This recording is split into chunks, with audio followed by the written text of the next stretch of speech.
എല്ലാവർക്കും SR കറിവേണ്ടിലേക്ക് സ്വാഗതം. ഇന്ന് ചേമ്പിൻ തണ്ടും മത്തനും വെച്ച് അടിപൊളി കറി റെഡിയാക്കിയെടുക്കാം.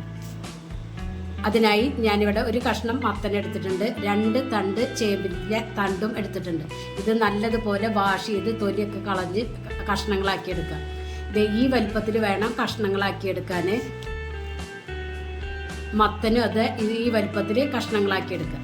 ഇനി ഏത് പാത്രത്തിലാണോ നമ്മൾ കറി വെക്കുന്നത് വെച്ചാൽ ആ പാത്രത്തിലേക്ക് മത്തൻ ഇട്ട് കൊടുക്കുക. ഞാൻ മൺചട്ടിയിലാണ് റെഡിയാക്കിയെടുക്കുന്നത്. ഇതിലേക്ക് ഞാൻ മത്തൻ ഇട്ട് കൊടുക്കുകയാണ്. അത് വേവാനുള്ള വെള്ളം ഒഴിച്ചു കൊടുക്കുക, അത് നികക്കുക. ഇതിലേക്ക് എരിവിന് ആവശ്യമുള്ള പച്ചമുളക് ഇട്ട് കൊടുക്കണം. ഞാനിവിടെ 6 പച്ചമുളക് എടുത്തിട്ടുണ്ട്, അത് നടുകേറി ഇട്ട് കൊടുക്കണം. 1/4 ടീസ്പൂൺ മഞ്ഞൾപ്പൊടിയും ആവശ്യത്തിന് ഉപ്പും ചേർത്ത് ആദ്യം ഹൈ ഫ്ലെയിമിൽ വെച്ച് കൊടുക്കുക. തിളച്ചതിന് ശേഷം മീഡിയം ഫ്ലെയിമിൽ വെച്ച് മൂടി വെച്ച് കുക്ക് ചെയ്യണം.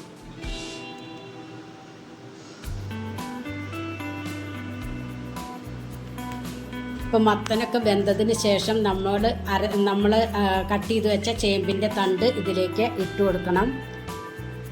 എന്നിട്ട് നല്ലതുപോലെ ഇളക്കി കൊടുക്കാം കേട്ടോ.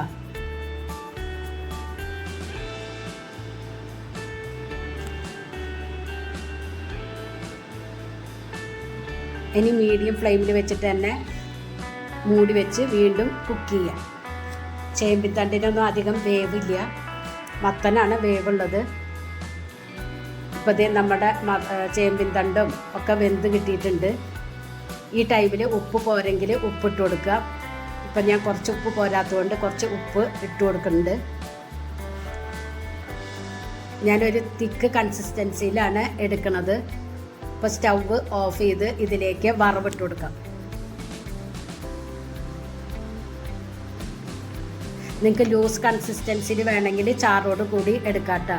ഇനി ഇതിലേക്ക് വറവിട്ട് കൊടുക്കാനായി ഒരു പാനിലേക്ക് 1 ടേബിൾ സ്പൂൺ വെളിച്ചെണ്ണ ഒഴിച്ചു കൊടുത്ത് നല്ലതുപോലെ ചൂടായതിന് ശേഷം ഇതിലേക്ക് കുറച്ച് കടുക് ഇട്ട് കൊടുക്കുക. കടുക് പൊട്ടിയാലുടൻ കറിവേപ്പിലയും വറ്റൽമുളക് ഇട്ടിട്ടൊന്ന് മൂപ്പിച്ചെടുക്കണം. ഇനി ഇത് കറിയിലേക്ക് ഒഴിച്ചു കൊടുക്കാം.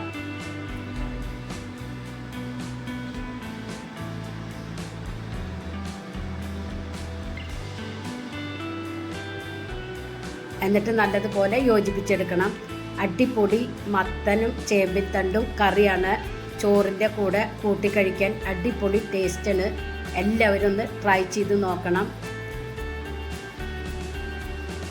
നിങ്ങൾക്ക് ഈ ചാനൽ ഇഷ്ടമാവുകയാണെങ്കിൽ പ്ലീസ് ഒന്ന് സബ്സ്ക്രൈബ് ചെയ്ത് ലൈക്ക് ചെയ്ത് ആ ബെല്ലൈക്കൻ ഒന്ന് അമർത്തുക. അപ്പം ഞാനിടുന്ന ഇതുപോലുള്ള വീഡിയോസിൻ്റെ നോട്ടിഫിക്കേഷൻ നിങ്ങൾക്ക് കിട്ടും.